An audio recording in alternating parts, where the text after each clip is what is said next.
ధరలకు అనుగుణంగా వెంటనే వీడియో. శ్రీకాకుళం జిల్లా కాశీబుగ్గ వెంకటేశ్వర టెంపుల్లో జరిగిన దురదృష్టకర తొక్కిసలాట ఘటన చాలా బాధాకరమని ఎమ్మెల్యే గొండు శంకర్ అన్నారు. అయితే ఈ ఘటనకు వైసీపీ రాజకీయంగా వాడుకోవడాన్ని ఆయన తీవ్రంగా ఖండించారు. తన కార్యాలయంలో ఏర్పాటు చేసిన సమావేశంలో మాట్లాడిన ఆయన భక్తులు చనిపోతే శవరాజకీయాలు చేయడం సరికాదన్నారు.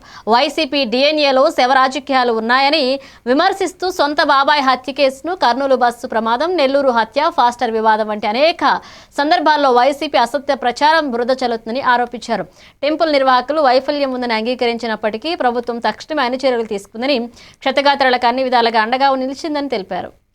అలాగే ఎన్డీఆర్ఎఫ్ టీమ్ ని ఇమ్మీడియట్ గా దింపి వాటిని సరిదిద్దడం జరిగింది. అయితే ఈ తక్షణమే స్పందించి హుటాహుట్న అన్ని సరిచేసిన ప్రభుత్వంపై విమర్శలు ఎలాగంటే, ప్రమాదం జరిగిన గుడి పూర్తిగా ప్రైవేట్ గుడి, అది అందరికీ తెలిసిందే. ఈ ఆలయం ప్రభుత్వ ఆధీనంలో లేదు, ఎండోమెంట్ ఆధీనంలో లేదు.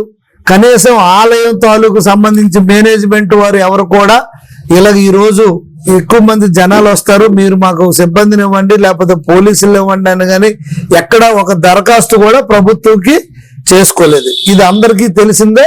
దీనిపైన స్వయంగా ఆ గుడి కట్టినటువంటి ధర్మకర్త పండా గారే స్వయంగా చెప్పారు. TV9 కొన్ని ఛానల్లో కూడా వచ్చింది, మీ అందరికీ తెలిసిందే.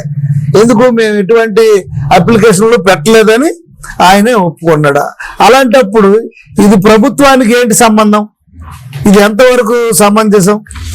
సమయం, సందర్భం, విషయం తెలుసుకోకుండా తొక్కిసలాట జరిగి భక్తులు చనిపోయిన వెంటనే వైసీపీ శవ రాజకీయాలు మొదలుపెట్టింది.